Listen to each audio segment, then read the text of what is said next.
So, Cajun friends are close to leaving Acheron Hive. They have encountered the orcs, which they were running from, but it turns out the orcs were running from something else. We keep running, more measured than the flight from the hall, at a pace most of us can keep for a while yet.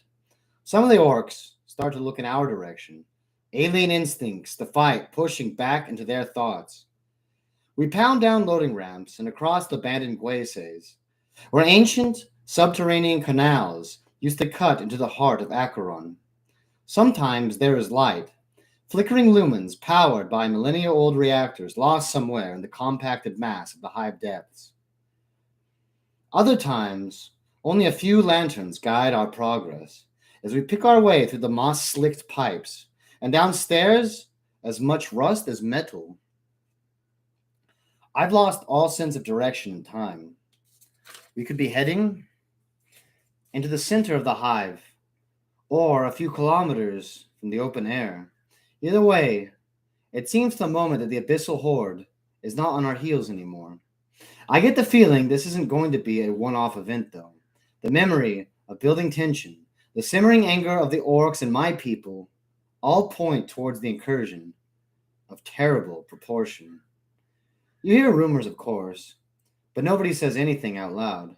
Ships lost in the warp, garrisons that disappear, even mutterings of the Inquisition wiping out whole planetary populations. Exterminatus, they call it. The warp taint, they say. Mutants, unsanctioned psychers. Sometimes you might hear mention of aliens that live in the Empyrean vastness, like the enslavers that turn psychers into living warp gates, or the brain scarabs that feed on your nightmares, stoking your fears with telepathic emanations. But there's another word, forbidden to know, which we've all heard. It's the name between the lines of Preacher's prayer. Demon! A thing not of flesh, but of the abyss itself. My thoughts are interrupted by an ambient glow as we exit the Underhive docks to come upon an old transit route. 5 platforms beneath a splintered dome of plascrete. There are cracks as wide as a man's shoulders everywhere, dust falling in billowing clouds through beams of light that emanate from a few functioning glow globes in recesses high above. There are machines here too. Remarkably, the layer of grit and dust is undisturbed, and I look back to see that there are sloughs of rubble, either side of the jagged opening we just passed through, sealed by a hivequake for centuries. Only now has the terminal become accessible again. The group uses the space to separate, humans moving towards one side, eyeing the orcs as they drift towards the other. Inside crude shacks, we find human remains, still dressed in smoldering work gear. A few with tools nearby. No weapons. I muster the people together to take stock of what we have, while across the platforms the orcs are starting to argue with each other. There's a lot of waving blades and jabbing of clawed fingers in our direction. On the human side of things, most seem too numb to even think about what has happened. Some are lying down, exhausted or terrified. It's impossible to say. Others glance fearfully over our green-skinned company. I issue a few softly spoken words to those with weapons, telling them to be on their guard, but they do nothing aggressive that would provoke the aliens. It's an uneasy few minutes while I take stock of our situation. 72 of us, and to my delight, Nazarek is one of them. There are 14 troopers left, and the colonel, and the rest of my people here. 30 of them have guns of some kind, and most have picked up bits of broken pipe, blades, and so forth. There's probably half as many orcs, but they're orcs. And only 50 meters between us doesn't give us much time to open fire and thin their numbers, if they decide to finish what the demons have started. Nazarek prowls back and forth at the edge of our group, alternating between looking at me and glorying at the aliens. It's the closest it's been to more of its kind since joining the Burned Men, outside of direct fighting. I'm still not so sure about the Big Green and what it does to them, but I would say its pull is growing stronger with each passing minute. We need to pick a way out of here and get moving, says the colonel. He's already spread his men and women away from the group like pickets. I suggest we follow the track lines. I hear Grot squeaking, and Nazarek looks back toward me, grunting something to the smaller Xenos. We don't know which way is out hive, I say, trying to push the orc's glare from my thoughts. I can feel its eyes on me, not sure what's caught its attention so much. If we go the wrong way, we'll be heading back into those things. The colonel grits his teeth at the thought, fingers tightening on the grip of his lasgun. There could be more of them ahead of us, he says. Send out scouting parties to find the best way to surface. We can link up with Imperial forces as soon as possible after that. I hear a grunt from Nazarek and feel it stepping closer, a fungal exhalation washing over me. Out of the corner of my eye, I see the orc's gaze moving between me and the colonel. Nazarek is hunching, muscles bunched tight. I remember the last time I saw it like that was just after I killed its boss, the orc warlord called Ironfang. I need to tell you something, I say to the colonel, motioning with my head that we should step away from the orc. He looks as though he's going to argue, and I harden my stare. Now! I don't wait for the reply, but pace away, turning my back to Nazarek. It's a dominance move, showing that I don't take any threat from it. What is it, Cage? We do not have time for debate. You're undermining my leadership. The colonel looks dubious and folds his arm. Your leadership? Don't say it like that. Sounds like you're ignoring me. I am still your commander, says Schaefer. Unless you really are a deserter. It's a good point, but we don't have time to debate about the subtleties. I can hear Nazarek breathing heavily, getting closer again. I don't think it even has a choice. It's an instinct, like breeding rights in lesser animals. Orcs don't follow orders. They follow leaders, I say. The moment that big green bastard over my shoulder thinks I'm not in charge, it's going to challenge me. And once it's in charge, it'll go full orc again and give us to its friends over there. You have already won its subservience, says Schaefer. I blew up its boss with a grenade. I don't have any grenades on me, and it'll probably tear you apart too if you look like a threat. I don't think it is threatening. It is yawning, showing off its fangs. I need to establish my position immediately and decisively. How do you plant? My fist smashes into the colonel's chin, as hard as I can swing. It's an awful sucker punch, one I've dreamed of delivering for years now. Even in the fraught circumstances, a thrill of satisfaction jolts through me as I watch the colonel reel back, legs buckling, but not quite falling. I kick at his knee, helping him complete the journey to the hard floor. Balling my fists, I step closer, eyes fixed as they regain focus. Stay down, I tell him, hoping I haven't knocked the sense out of him. I see his eyes flicker to the panting orc who comes beside me. Stay down. I don't know how good Nazarek has got at reading human features. Orc expressions are very different and more obvious. And maybe just a hint of defiance would end it all.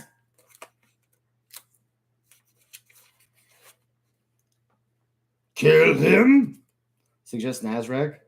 I turn away from the colonel, as I did the orc, ignoring them both. I'm in charge, I tell myself. Talk the talk, walk the walk. You four. I jab a finger at some of the colonel's troopers. Scouting party. 200 meters ahead. See if you can find a way that leads up.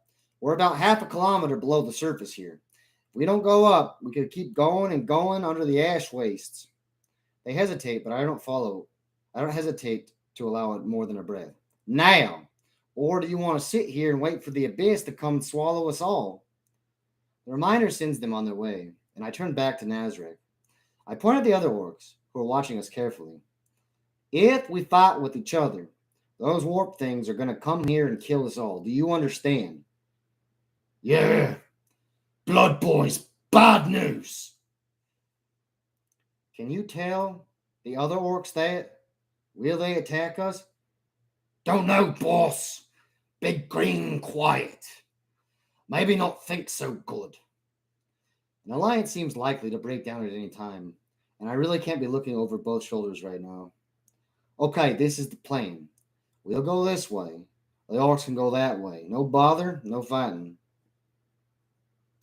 Nazarek barks at Grot, who chases after the orc as it strides across the platform towards the other orcs. There is still some business to attend to. The colonel's just behind me, and I turn, finding him with Ohebs at his side. Schaefer called him a knoll before. Something to do with suppressing the warp and psychers. Just being a few meters from him makes my skin crawl. And I know I'm not alone in that feeling. What are we supposed to do? Cuddle? I growl. Oheb steps closer, and I back away without thinking, disgusted by his presence. Schaefer adjusts his stance just a little, shifting his lasgun, ready to bring it up and fire in a heartbeat. Cage! I clench my jaw and fight through the physical repulsion. I know, I know that I'm clean. The Emperor drove that abyssal spirit out of my soul and cleansed me with fire. I know myself. I am not the thing that killed and hurt those people up, Hive. That wasn't me. Forcing myself forward, I lock eyes with Schaefer, letting him see it's me. One step, another step. I'm about 2 paces from Ohebs, and I don't feel any different. In fact, if anything, I feel better. The pressure in my head, the blood pound that must be connected to the abyssal incursion in some way, just becomes a faint tremor. I turn my gaze on Ohebs and smile. I'm me, Cage, Lieutenant, 13th Penal Legion.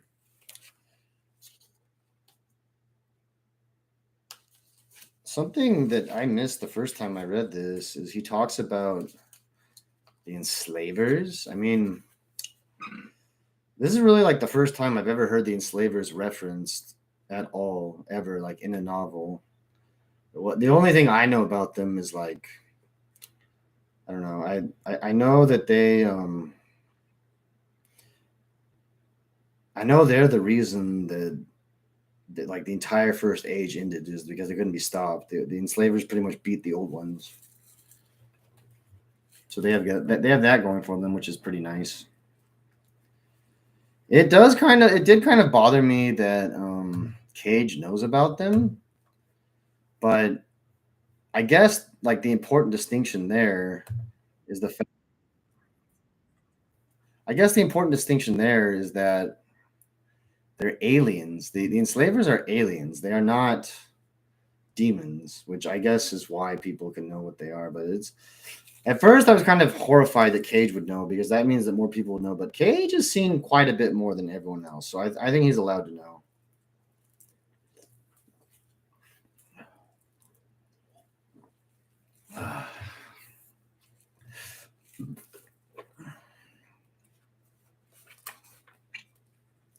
The increasing volume from the orcs is starting to worry me. The only thing that gives me any comfort is that Nazareth seems to be bigger than any of the others. There's still a lot of pointing towards us, but more back the way we came. Several times I see Nazareth square off against some greenskin, baring its fangs to discourage argument. It's at least 5 minutes. I don't know if it's good or bad, but they've been going at this long. Maybe they're stubborn and Nazareth can't convince them, or maybe they're just too stupid to understand the idea of a truce. The stalemate appears to be broken, with some excited bouncing up and down from Grot. Nazareth glowers at the other orcs, and then crosses back to us. I guess if it was going to go badly, the other orcs will just attack. I'm not sure what the pre-battle pleasantries are with orcs. They want to go that way, says Nazareth, pointing in the direction I was planning to go. Tell them that lots of Emperor's boys that way, but they more scared of the Blood Boys. I weigh up the benefits. We can just let them go, and at least we can get moving. On the other hand, my sense is telling me that going along the rail tunnel is the quickest way to the outside. The longer we stay in Acheron, the more chance the abyssal incursion has with catching up with us. I'm about to give my answer when the hairs on my neck prickle. A couple of seconds later, Ohebs comes over, making my skin crawl even more. What? I growl at him. They're coming, he says quietly, a haunted look in his eyes. I don't need to ask who. How long? He shrugs, which isn't very useful. When they came before, think, I tell him. How long between feeling like this and their arrival? A couple of minutes, no more, he says. We need to go now. Fine, I say, turning back to Nazareth. We'll go the other way. You backing down? He says. Frowning at the thought. Them got much stacker. We break them good. Blood boys coming, I say, speaking as clearly as I can to keep my voice down. How good is an orc's hearing? We go the other way, but we leave first. It's a gamble. I don't know if it will understand, or if it's against some kind of orc honor code or whatever. For what I've seen, they're not big on guile, but that's just because they think too straightforward to really be sneaky. It takes them a few slow seconds for the notion to permeate. It nods and hollers something to the other orcs. They grunt and bark back.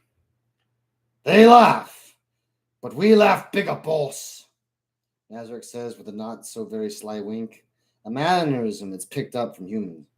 Time to move out, I shout to the others. I check my pistol's power cell and wave for us to head off. The colonel falls into step beside me. No time for scouting any further. If you feel like praying for a bit for the Emperor's guidance, now's a good time. We're almost at the tunnel when the heat prickle on my skin becomes intense.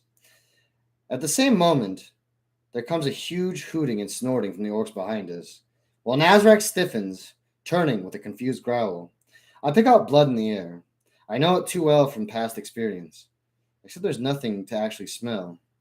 Like the scraping of blades and distant screams, it's not my actual senses detecting these things. I'm feeling them back inside my thoughts, and the desire to fight comes back. I'm not the only one that stumbles to a halt a few meters from the brick archways that swallow the old sunken track lines. I look back, flexing my fingers, the instinct to flee replaced with an even stronger desire to stay and fight.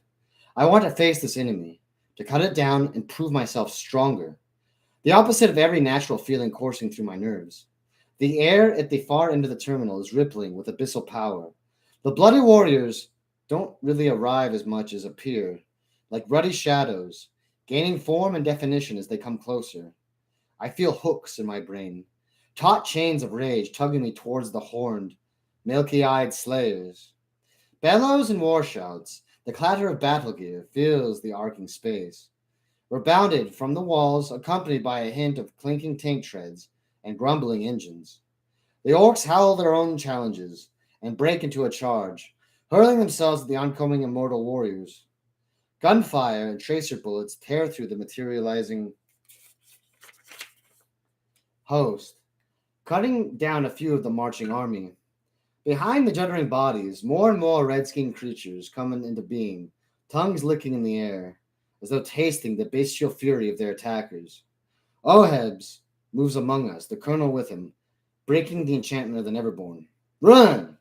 I shout, uttering that single word with only the greatest of effort, fighting against every part of my body to get my legs moving, arms pumping.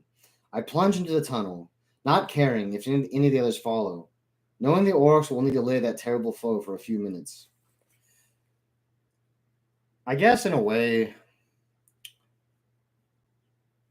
it makes fighting the armies of Khorne a little less awful because Cage is describing some sort of like urge to fight them that goes against all his natural urges. So I'll give you that, Khorne. At least you're a straightforward guy. At least you give people the idea that they have a chance.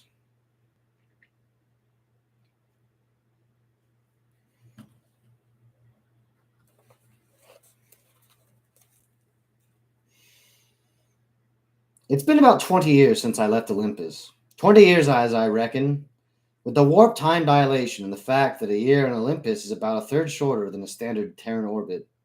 But I grew up in the Underhive there, and it doesn't matter whether it's Olympus, Armageddon, Necromunda, or Sevastia.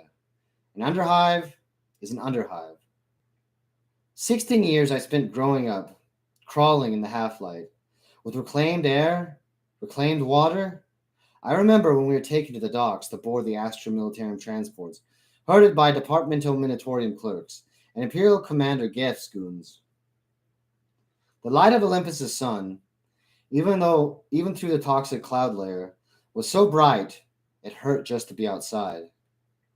But the air, the sweet, sweet air, was something I could never have imagined.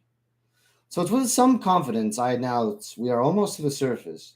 Armageddon's atmosphere will slowly strip a decade of you off your life, breath by breath, but the faintest hint of it is a draught of the Emperor's purest exhalation. From his immortal lungs to mine, infusing me with life and energy, there's grit underfoot, a forerunner of the ash drifts that wait for us on the surface, infiltrating the underhive through the environmental systems directly connected to the outside. No pure light yet, but it can't be long. Are you sure? Asks the colonel. He's right, sir, says one of the troopers that had come with him. We still haven't had introductions, but I recognize the badge of an Armageddon regiment on the sleeve of her stained shirt. I was born in Hades. I know that ash smell anywhere. Can't be more than a kilometer or two from breaking ground level. Others cluster closer, some with looks of hope, others disturbed by the news. One of the second group, a tall, wiry enforcer of mine called Harla, voices their concern. What then? He says, fingers flexing on the wrench he holds in one hand, the other fiddling with the holstered las pistol at his waist. He looks at the crude Aquila tattoo on his cheek, the number 6 in a circle below it. There's mine clearance, or living bomb duty waiting for me if I go back. Others add their own discontent at the thought of returning to Imperial lines.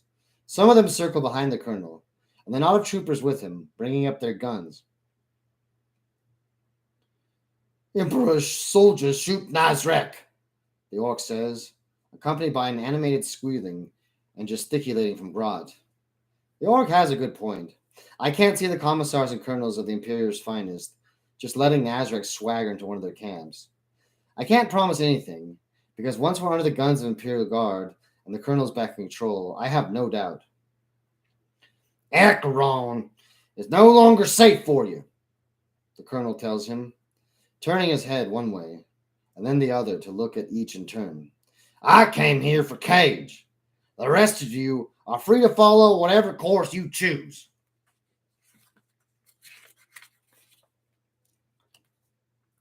The burned man is one of us, says Karst, pushing to the front of the crowd.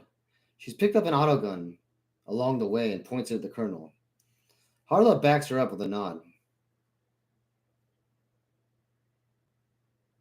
We can't go back to the army, burned man. We should turn these fraggers into grease. Hide out in the wastes. Make it on our own. You've done it once. You could do it again. Tempting offer, but I'm not sure I know the first thing about surviving in the wastes.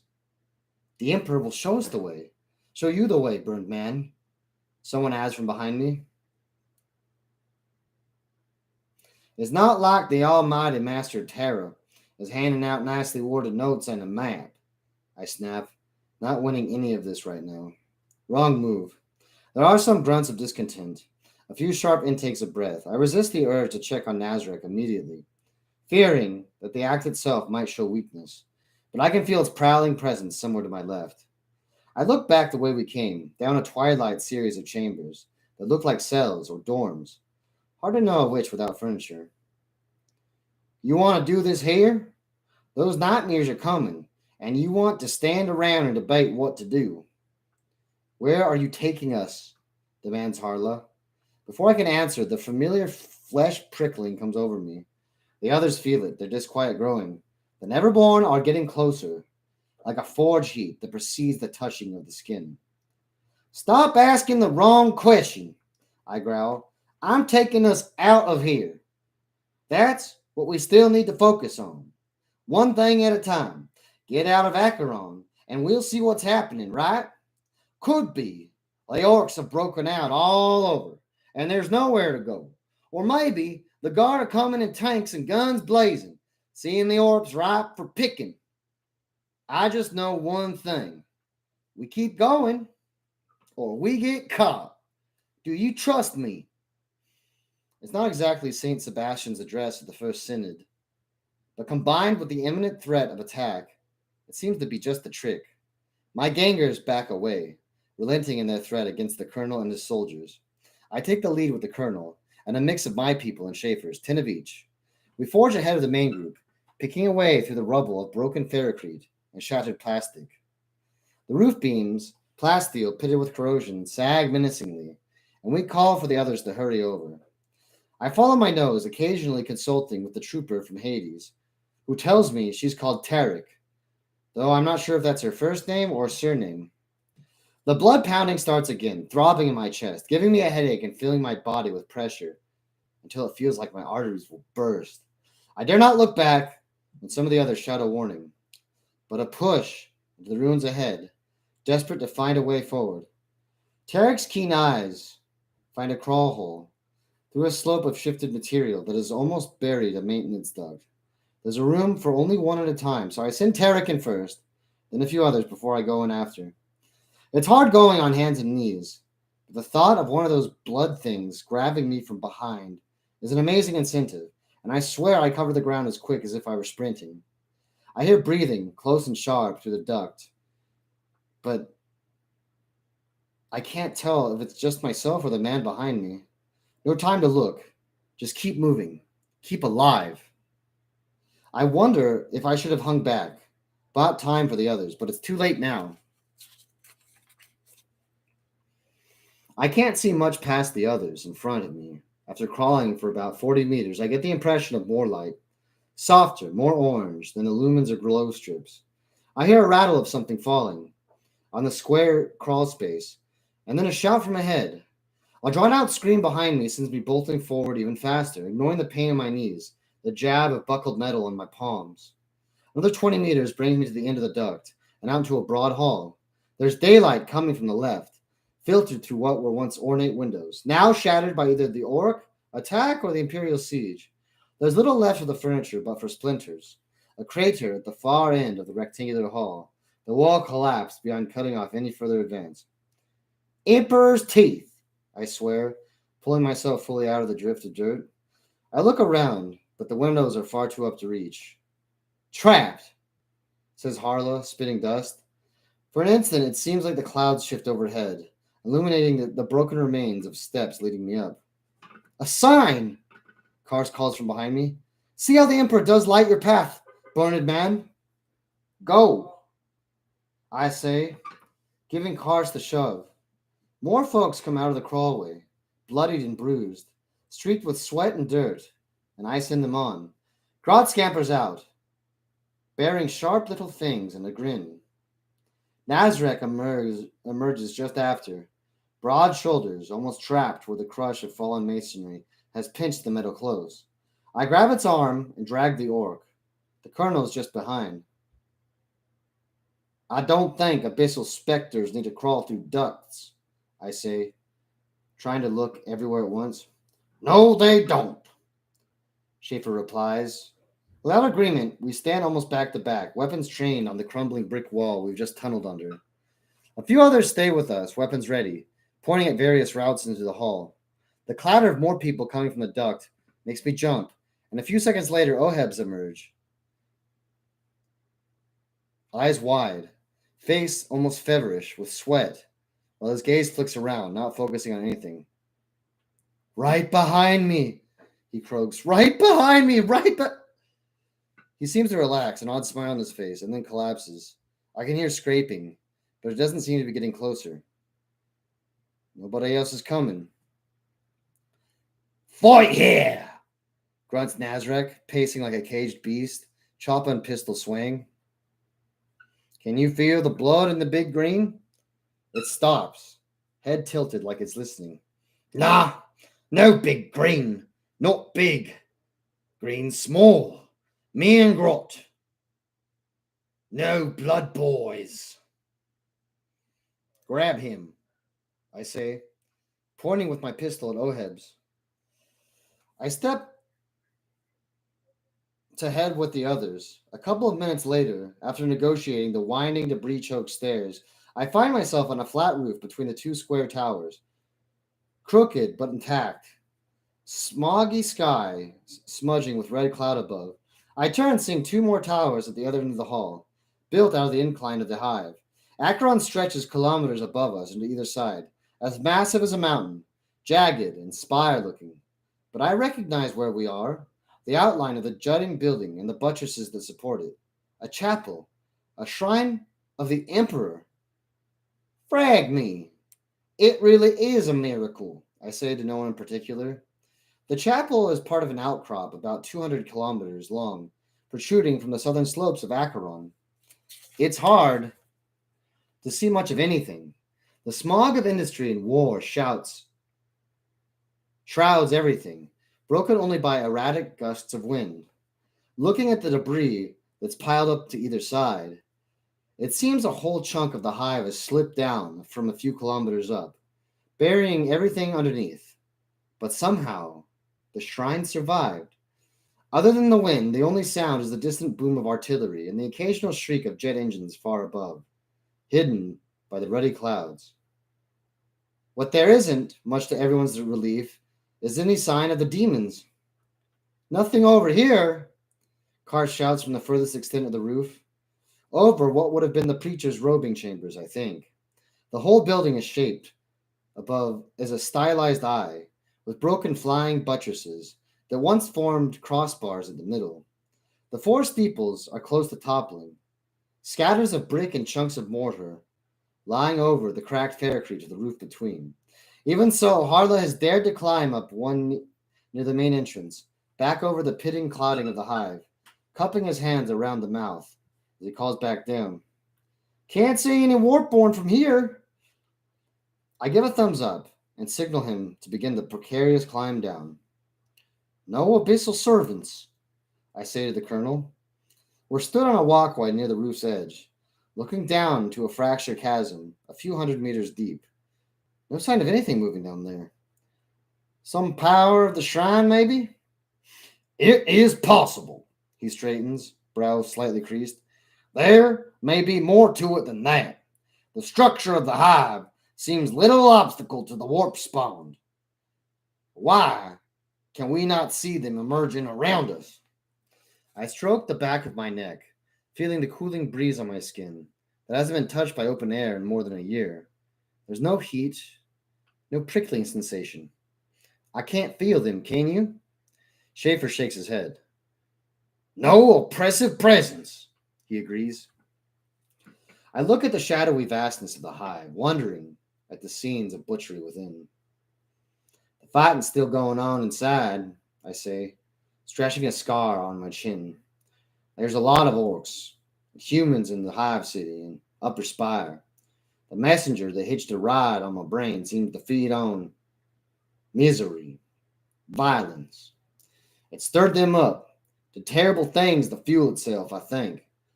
Maybe the demons are drawn to bloodshed. If we keep out of trouble, the heavy thud of boots draws our attention to the approach of Nazareth. The orc looks miserable. No green here, it rumbles. Just planet green. What plan, boss? You don't feel the blood in the green? I ask, confirming my suspicions. No blood. No green. We cannot go back into Acheron, says the colonel. I dart him a warning look to remind him that I need to be in charge. He takes my meaning with a sour look. Where do you want to go? The Imperial line, such as it is, lies about 10 kilometers further out. There is little presence in this area. Acheron is a campaign of containment, nothing more. 43 survivors have made it to the chapel, including me, most of them sitting huddled with each other in the lee of the towers at the front. Some of the more coherent ones are stationed around the roof to keep watch. A few others gather closer to hear the discussion. Carr steps out. She's a sorry sight, her hair matted with dirt and flopping over her face. Studded jacket torn. A blood-stained bandage around her left arm, but her expression is anything but sorry. There's fire in her eyes that I've not seen before. Catastrophe breaks some people and makes others. We should warn someone what's happening, she says. About the attack? I think the Imperial authorities already know, says Schaefer as he looks up pointedly. Above us, somehow visible through the murk, the sky is dominated by what looks like a scrawled spiral, a pulsating opening in the reality of itself. Whenever I look up, It's there in the center of my vision. I can almost feel malign energies seeping from it, settling on Armageddon like a psychic fallout. We have to get everyone to sanctuary, I say, casting my gaze at the forlorn crowd of my followers. Orcs, wasters, abyssal warriors. One of them's gonna get us sooner or later. I take a deep breath, readying myself, and look at the colonel. I can't think of anywhere we'll find safety, except with the Imperial forces. There are some calls of argument, some of relief. I turn to Nazarick. Sorry, I don't know what'll happen to you. If you want to go and find some more orcs, you should go do that. Nazarick not leave yet. Still fight to have. Grot snarls something from near Nazarick's feet and is answered by a metal clapped boot, sending it leaping away across the roof, screeching like a wounded bird. Still follow Bondman, boss. I peer out into the shifting banks of smoke and noxious vapors that pool and break around the foothill-like foundations. In the gloom of distance, I see patches of brightness, maybe artillery fire. Though, it could be anything, really. 10 kilometers doesn't sound like a lot, but that's across pure grit drifts and ash dunes. A person can get lost in minutes, or fall into an acid pit, or get swallowed by a sinkhole. I offer up a silent prayer. There's no acid cloudburst, and we don't run into a pocket of mutagenic gas or toxic effluent cloud. And let's not forget the demons, wasters, and orcs. Good times, I say to the others. Let's get moving. Yeah, it is somewhat disconcerting to learn that there's only 43 survivors. 43? They started off with like thousands. There were thousands of non-combatants, and now they're down to 43. I believe that Cage is already lost. I don't know if the prisoners got destroyed yet, but I don't even know what got most of them. I mean, maybe it was the battle against the orcs that did it. I'm not sure exactly. It sounds like though most of them were just picked off in the back of the group. That Cage's main defensive plan is just basically the fact that the demons can't kill the entire group because some of them are in the back and some of them are in the front.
I feel the infernal heat. The infernal heat.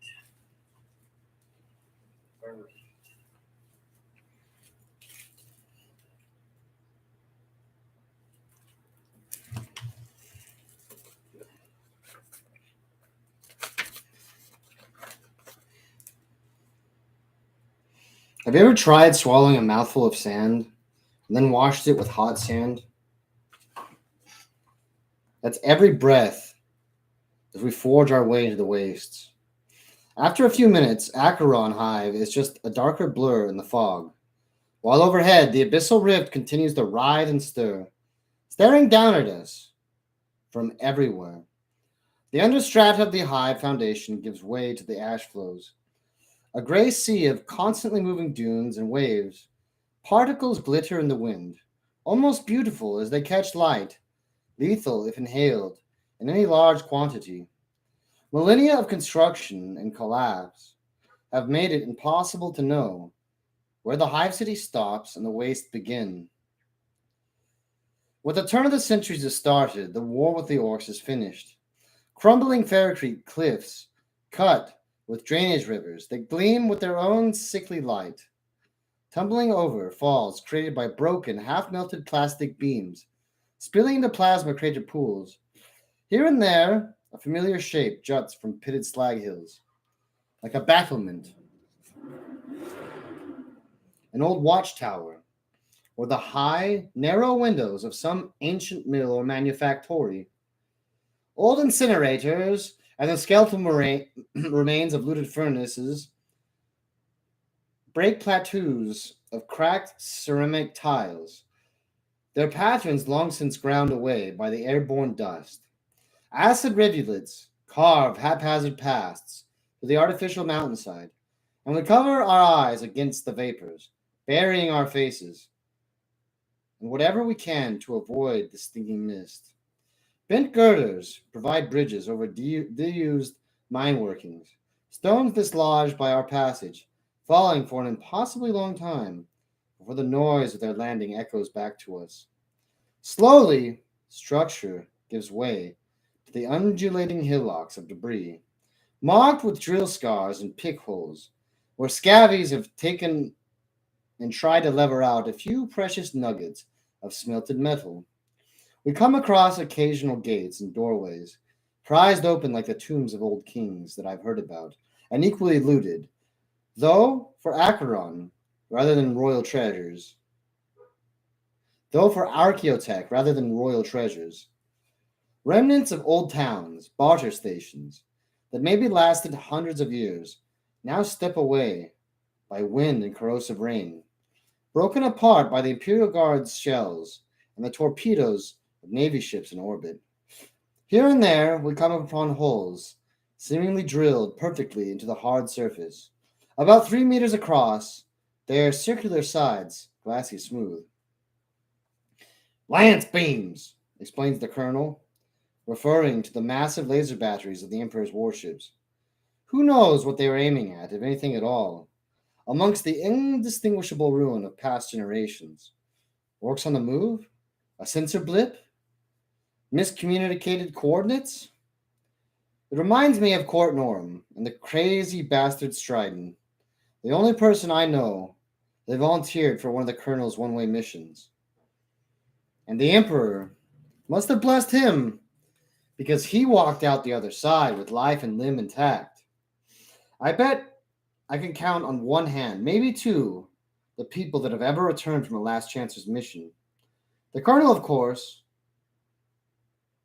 and I've somehow got through 3 tours with him, though I really don't know whether to count the assassination of von Strab as a survival or not.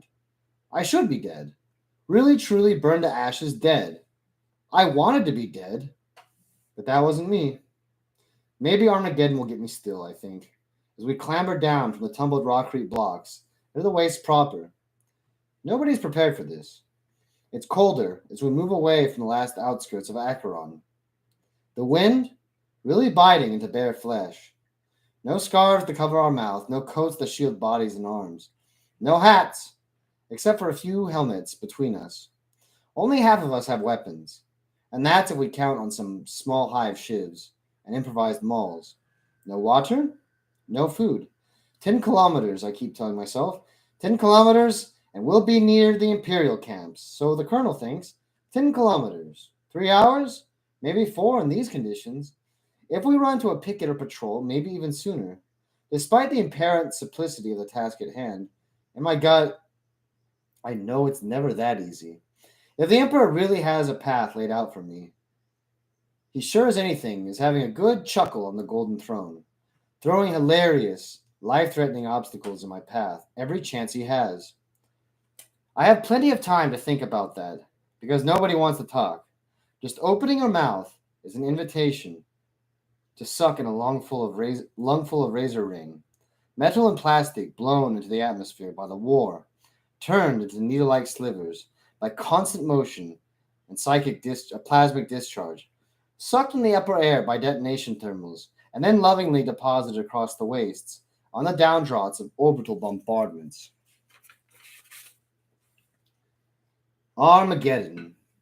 Probably the worst place His Divine Majesty could have deposited me, barring a trip to Catachan. It's been a shithole for thousands of years already.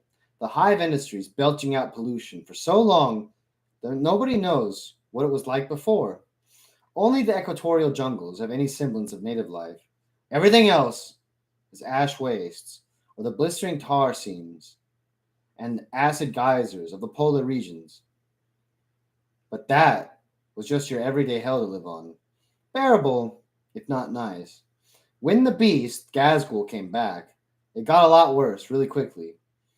That mean orc bastard didn't like that he'd been beaten before, and he remembered who was one of the main reasons for that. Yarick, a commissar, hero of the Imperium. Hades' hive had halted the orcs before, so the beast dropped an asteroid on it this time.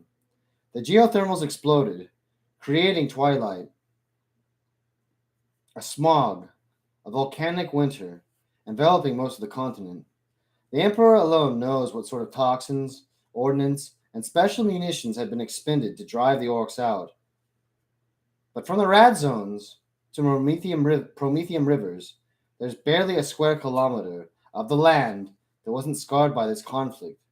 The air, the weather, everything is touched by it. And inside the orc areas, like Acheron and parts of the jungle, it might be even worse. Orcified territories like the ones we passed through, but on a massive scale. Suddenly I remember the prisoners we freed. I can't recall when I last saw them. When the Neverborn came, I guess, the folks carrying them decided to lose the weight, and I can't say I blame them. What was I thinking? Just trying to prove the Colonel wrong? Stupid, wasteful. Could have got even more of us killed. Probably did. Wrapped in these glum thoughts, I almost missed the movement in the curdling mists. A hushed warning from the Colonel, and suddenly the activity around me draws my attention to the others readying their weapons. I can't feel the demon heat, so my first thought is orcs. Pulling my pistol, I get ready to fire at the moment I see a fanged face. Harla shouts from behind, alerting us to the presence of more indistinct silhouettes following. Half-seen figures appear and disappear in ruddy eddies of smog, not directly behind us, but coming at an angle. Smart. Good ambush pattern. Orcs sometimes attack you from the front and back, and end up hitting each other with their missed shots. These folks know what they're doing. He talked about the scabies, which, yeah, I didn't. I guess Gav Thorpe he's doing a fair job of connecting the future with the past. I'll say that because there was the enslavers. There were the enslavers.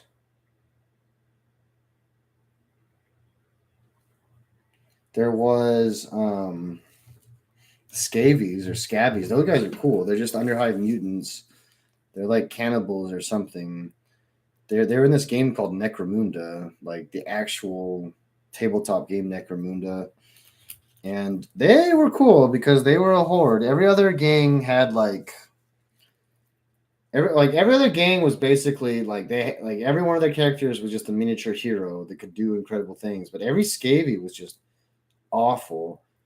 Oh, and the scabies, they used a different resource. They did not care at all for the Imperial credits or whatever they're called. They had like more esoteric resources, and I'm fairly certain that the map already had those resources on it. So they already felt like a very organic part of it. Unfortunately for the scabies, um, they were like, because they're hated by everyone in the hive, there's like a bounty on them, I'm fairly certain. So if you kill one and you show the authorities, they will reward you, pretty much whoever you are. I don't know what planet what planet Necromunda's on, but I would say in either case that there's probably this group probably exists in every single hive. They're still human, and they're not like those other guys, the Cawdor guys, or they're called, with all the cool imperial church stuff. Um, because those guys have like an order and they're civilized. Um,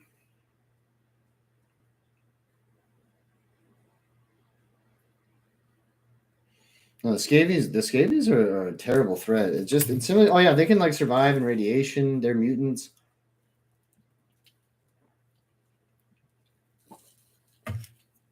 There's really nothing they can't do,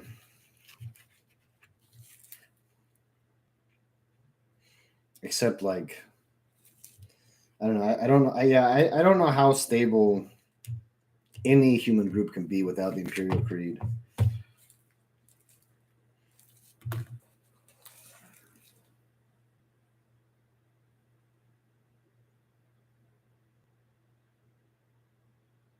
So not the orcs. They can be cunning, but rarely patient. If it was orcs, they would have started the attack by now. Wait, I say, trying to keep calm. Maybe it is the demons. Not enough of them to cause the prickling sensation, but maybe starting to manifest outside Acheron? I glance up, unable to stop myself, eyes drawn to the menacing circle of energy pulsing from the skies. The thought of that, the thought that it might be a patrol, brings a flutter of hope to my heart. It's short lived as I see some of the vague shadows resolve into more definite shapes. Figures swathed in coats and scarves, faces hidden behind masks and tinted goggles, brightly colored streamers and pendants tied to their long barreled lasguns, and the hilts of blades at their belts. Not just decoration. The flash of color amid the numbing drabness of the vasts helps keep track of helps them keep track of each other. Wasters. Judging by their organization and numbers, not just some scav gang hanging around the hive base, hoping to find a way in. Proper ash waste nomads, born and raised out here, plying their trade and their attacks from one grit bowl to the next.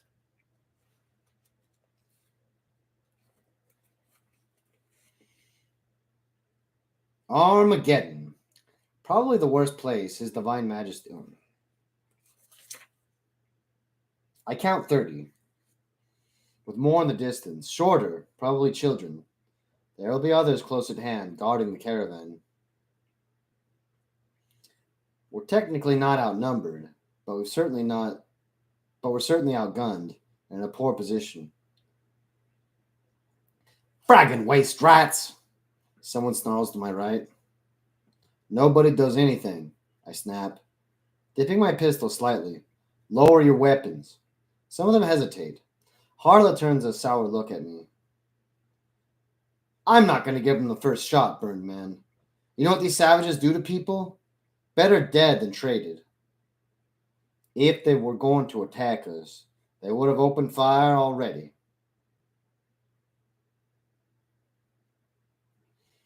Which means you put your fragging gun down and don't start anything, I add. I throw a look at Nazreg. You understand? No fight yet. Maybe allies. The orc eyes the strangers with open hostility, but its arms drop to its sides, cleaver and pistol in hand. A crunch of footfalls has us all turning around to see a trio of wasters approaching, their rifles slung on their backs, hands held out from their sides to show their peaceful intent. Judging by build, which is tricky given the conditions and clothes, I'd say two women and a much taller man, but it's just a guess, really.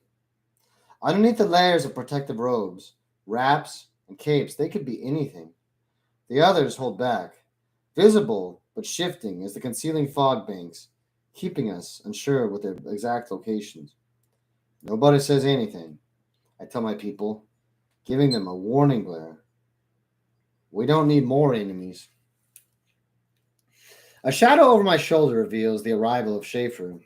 I can tell he's itching to issue orders, to take charge, and it must be burning him up inside to give ground to me. I wonder if he'll do it. Prepare to run the risk of Nazarek's challenge, now that we're away from the other orcs. What is your intent, Cage? He says quietly. Stay alive. Say whatever gets that done. Any succor they provide will only be temporary.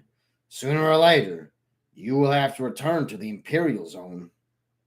Is that what you're worried about? That I'd give you up for a chance to live like a waster? I am insulted, Colonel. It never crossed my mind. But now that Schaefer's brought the idea to my attention, I do give it a little thought as I watch the three wasters stepping carefully up the slope of an ash drift. They have an elegant, calm way of walking that seems unhurried, but doesn't disturb the surface layer too much. Is this a trick I could learn? Could I live that life, staying just ahead of starvation and dehydration? Not really me. I prefer my potential death threats to be abrupt, violent, rather than drawn out and tedious. I holster my pistol and raise my empty hand in greeting, the other on the hilt of my knife. The tallest waster separates slightly from the other two, a hand wrapped in slender bandages rising to the skull mask behind the hood. I hear the slight hiss of a rebreather disconnecting as the mask comes away, revealing desert skin darker than mine, two emerald green eyes glaring at me with interest. Full lips and shallow cheeks, maybe a woman after all. Her disconcerting gaze moves to the others and then back to me. She turns her head and says something in a dialect I haven't heard before, and gets a laugh and reply from the other two. What's so funny? I demand. You take wrong turn, Hive Walker? The waster says, without any venom. Her lips form a broad smile. You look like rusty shit, and smell worse. I look at her for a few seconds, not quite sure what to make of this, and then burst out laughing. The joke wasn't even that funny. The last few hours of pent-up madness just find a way to break through it, and it takes nearly a minute before I can even muster any words. We might have been a bit rushed, I tell her, as my hysteria subsides. I'm conscious of the presence of the other wasters.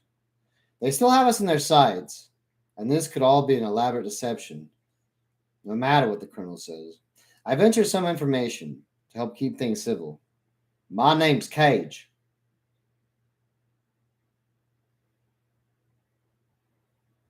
Orskia, she replies. Orska Adorisk, daughter of Adra Nurin. These your grounds? We didn't mean to trespass. I see the three wasters tense and look at something behind me. Turning my head slowly, I see Nazarek grunting to itself, swaying left and right a little. Nazarek is with me, I say.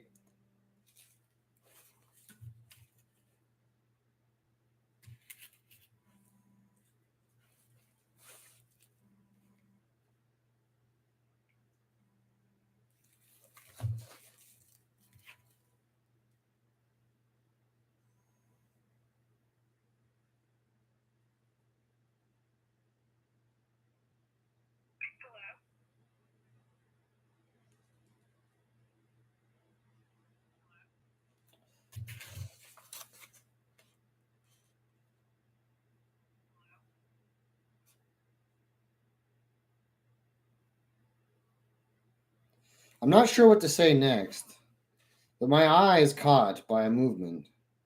I launch myself forward without thinking, seeing a sinuous motion in the ash a couple of meters from Orski's left leg. A black and gray serpent bursts from the dune slope, but I'm close enough to grab it behind the head. The knife, in the other hand, is driving up through the bottom of the jaw, pinning its mouth shut. It spasms, almost knocking me sideways, as more of its immense length uncoils from the ash. I hear shouts of alarm from behind. Orskia's companions come to my aid as I fall to my back, a thrashing snake trying to pull itself from my grip, foul smelling blood spilling from its wound. Between them, they take it from me and quickly decapitate it, letting the body fall to the ash at my feet. I lie there for a moment, not quite sure what happened, feeling the dribble of certain blood down my itching cheek. Orskia stoops over me and wipes it away with her cuff before offering me a hand to pull me up. She's taller than me by about 10 centimeters. Her grip is as strong as any I've come across in the guard.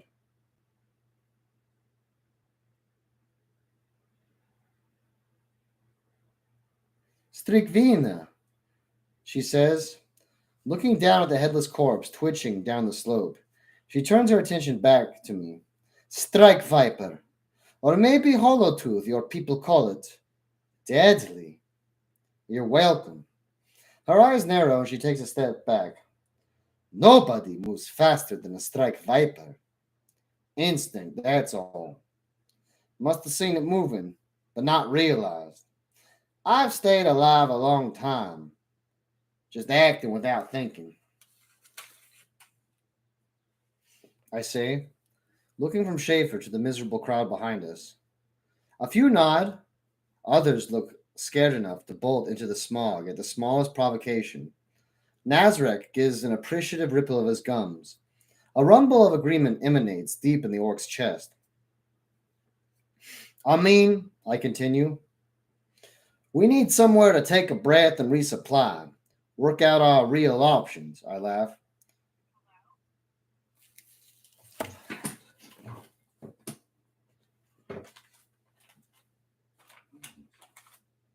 You can't tell that I'm reading? You don't hear me reading? Oh, that's crazy.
I took you off the speaker because Well, I just leave it on the speaker. I guess oh, I guess no. The phone doesn't work at all actually without the speaker on. So that was on me.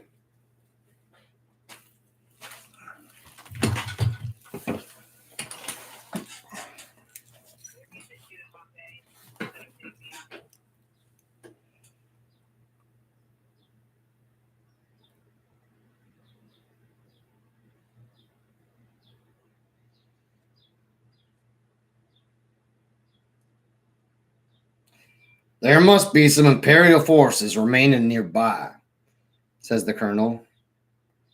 Orskia, do you have any kind of Voxcaster or receiver? Voxbox? Yes, we have two. One with Nordas, other back at the camp. She gestures with a thumb over her shoulder. Long range Vox at the camp. 2 kilometers that way. Why? We can use it to contact assistance. Perhaps find a way where the retreat muster point is, Shaver continues. Not with our box, says the waster, grimacing. Army find us. Shoot us. You can't survive out here on your own, I tell her, pointing back towards Acheron. There are hundreds of thousands of orcs, millions of humans in that hive. The more they fight, the more of them that die. The bigger the rip above us gets, I reckon. Those orcs coming this way now? Just the start. We survive. Beast is 2 time. We survive this. You should listen to him. We all turn surprise as Kara surges forward. In the mists, wasters raise their weapons in response. He has the Emperor's sight. Who are you, small girl?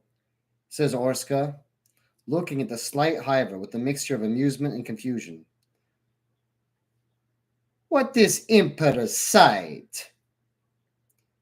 When the beast came and von Strab surrendered Acheron, I ran, but I didn't run far enough. Then these two came.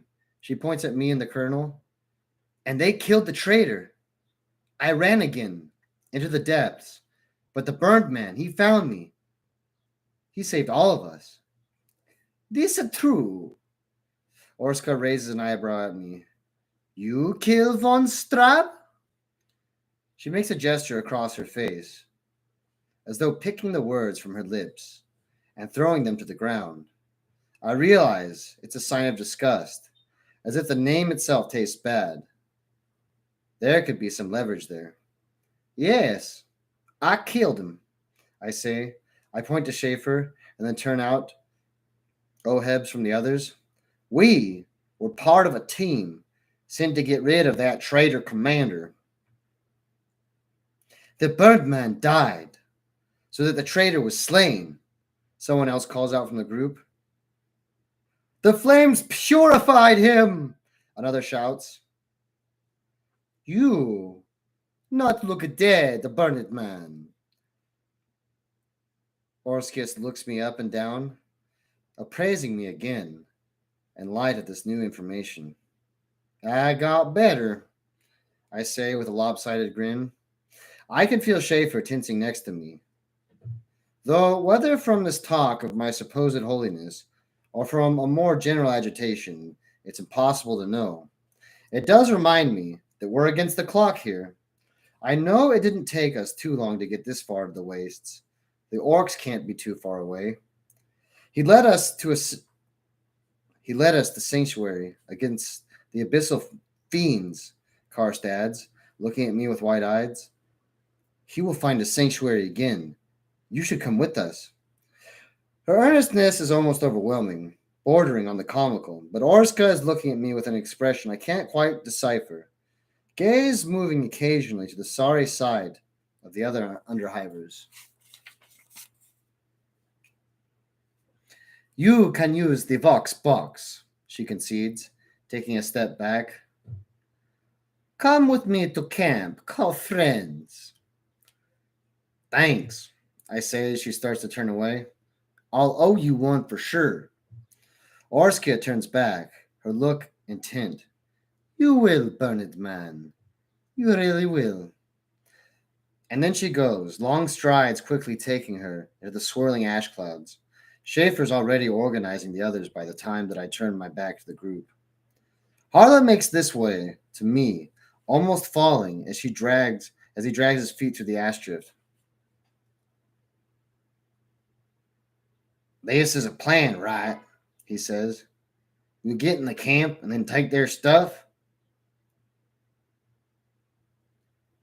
No. We'll go to the camp, use their Vox set to see if we can link up with the Imperial forces, and then get these people somewhere where they won't get their faces chewed off by orcs or abyssal monsters.